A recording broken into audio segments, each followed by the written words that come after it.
I'm a support Ash main, or Warrior Hunter Ash is my secondary main, and I'm pretty flexible for everyone else. Warrior is pretty simple. Mia is probably the best warrior at the minute. Ash is a really flexible warrior. You can do basically anything with him. Leader Ash, because he's a massive meme, but if you want to win, just pick Annie. She just wins. So here's an overview of my current build I have for my support Ash. Don't worry about support Ash. He's like me. He hasn't been out in a while since COVID, so he's extremely pale.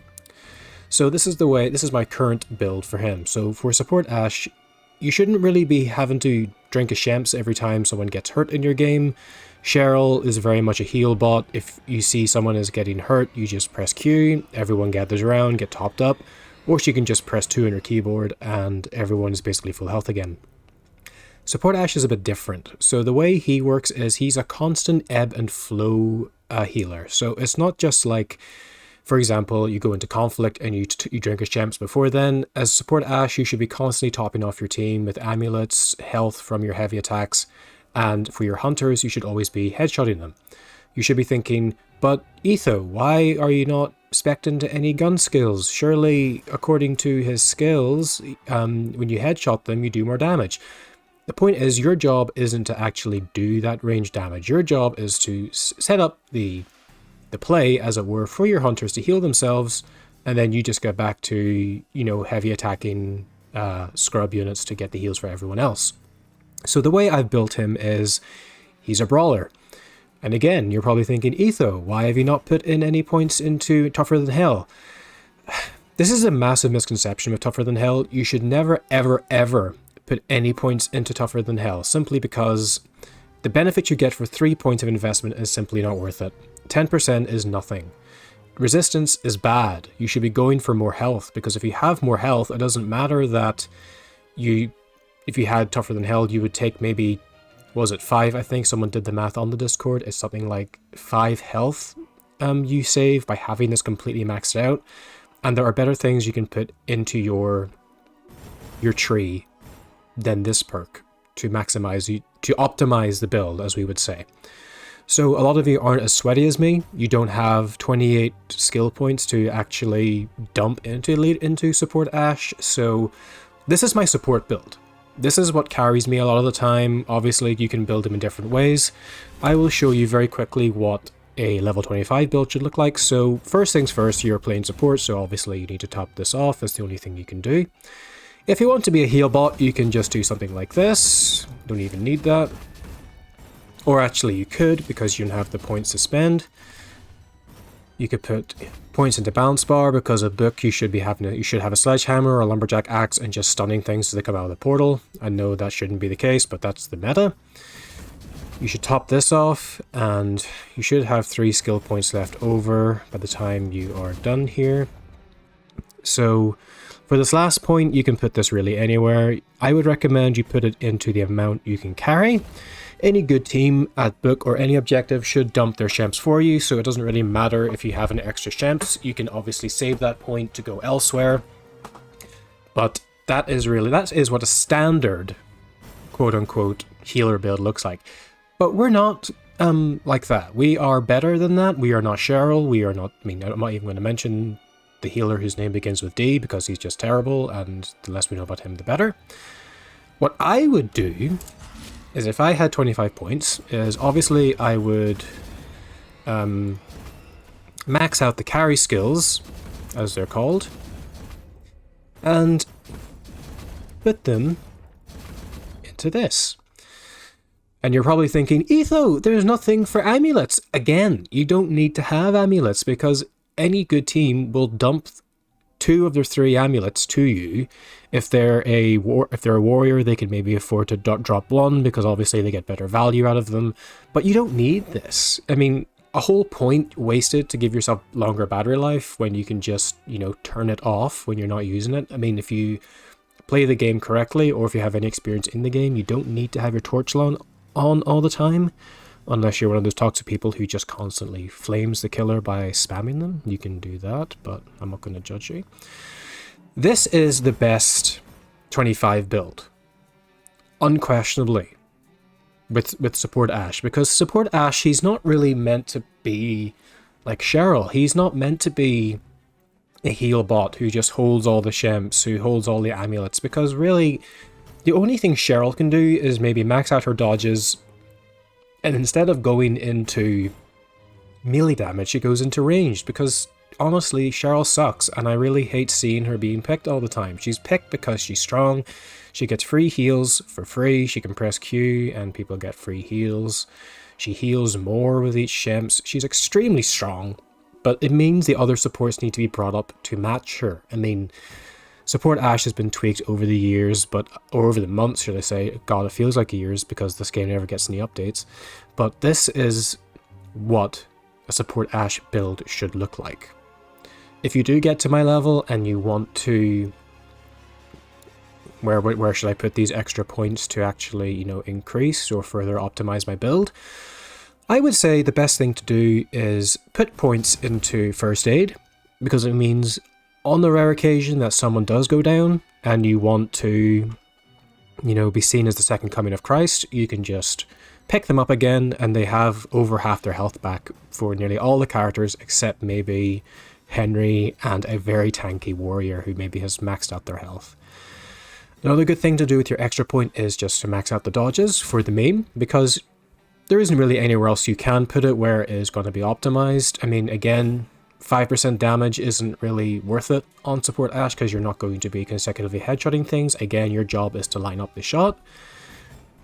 Not even going to mention that.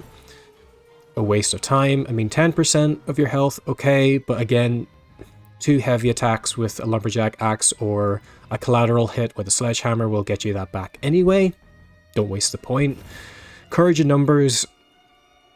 Again, you have a Q button that does that, and if your fear reduction is 25%, that sounds juicy on paper, but when you think about it, if you're surrounded by your teammates anyway from reviving them, your fear will naturally be decreased anyway, or it will naturally be much slower to rise. And again, you should... Okay, so we're back in the tutorial here. Just wanted to show you something very quickly. Some people on the Discord have been using the tutorial as the actual method to measure your abilities or to test things. Unfortunately, what you have to do is play versus AI, either solo or with other people. It does not transfer your skills across. And how do I know this? Well, as a support, my job is to carry all the cans of Pepsi. And as you can see here, I can't carry anymore. If you look in the bottom right, I do have 4 shemps. With my skills, it should max out to 6. It does not. And same with my amulets, I should be able to carry, I believe, 5 with them, 4 being the maximum, or 6, sorry, being the maximum. Let's see. It's not so bad, there's some light here. My theory is disproven. Oh, another thing to know about support Ashe is his first level support is extremely good.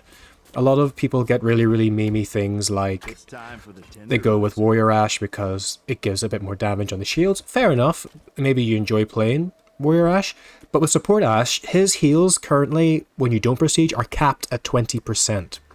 20% is pretty good, but you know what's even better? 25%. A quarter of the damage you deal in a single heavy is going to be translated immediately into heals. So if we let this brute hit us a little bit here, this weapon does 80 damage. So come on. Come on. Bit more. Again, no pink Fs into my character at the moment. Oh, you gonna want some? You can wait your turn. Okay, so now I'm orange health. You're thinking, oh no, what am I gonna do? You just do. Wow, look at that. Look at the chunks of health I'm getting back from that. And this is only a meat hammer. This is 80...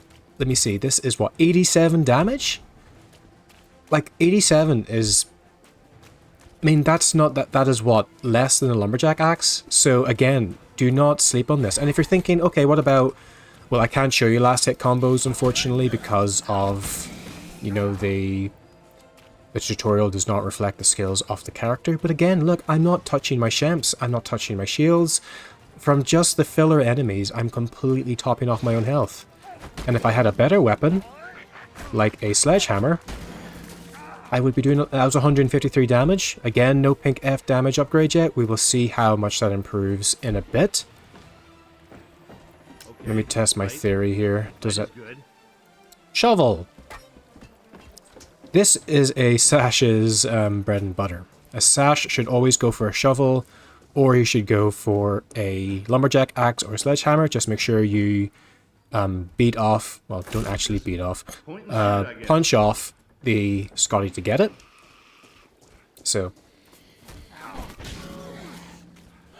Another thing you can do with support ashes, you can collateral your heals if they are stacked up properly. So unfortunately these girls are just being very, very mean. Like she's taunting, she's laughing. This might be a good one. Nope.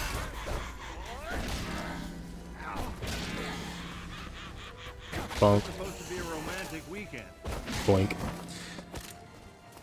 Another thing you probably noticed there is whenever you attack, and this isn't just a support thing, but especially true with support Ash, is you can actually stagger your attack combo. So the normal standard attack combo is the whip, the backwards whip, the wish, and the slap. This is the same attack combo for the sledgehammer, which is why I know it so well.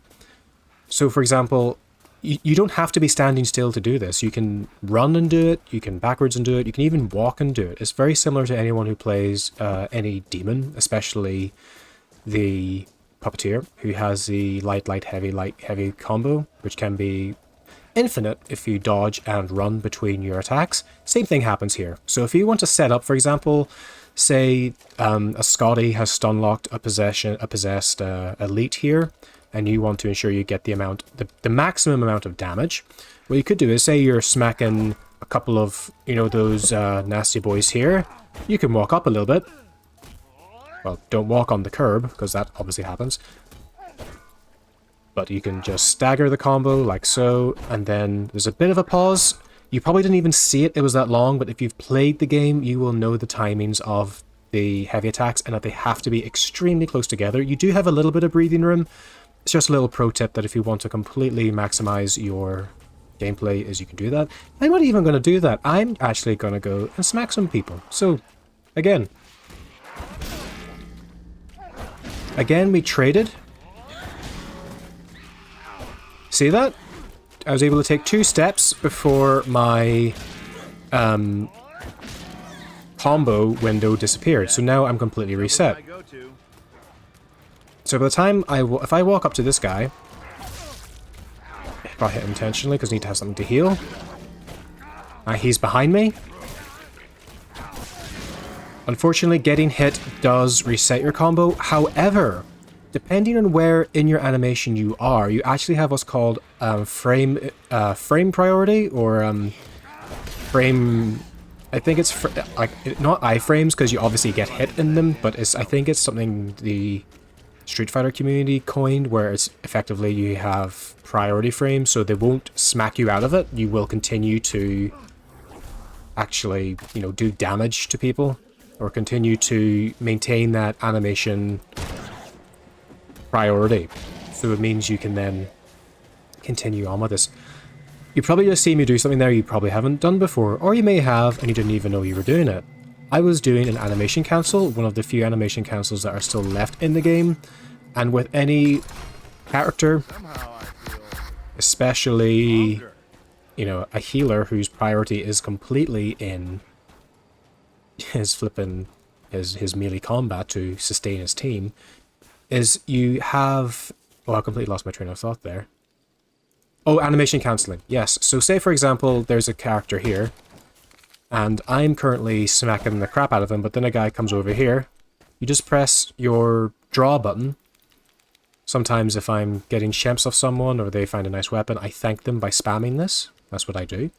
But it's extremely important to know that you do not have to be locked in this animation. And you don't want to spend a dodge to get out of it, which you can do. But why do that when you can just do this? It's free.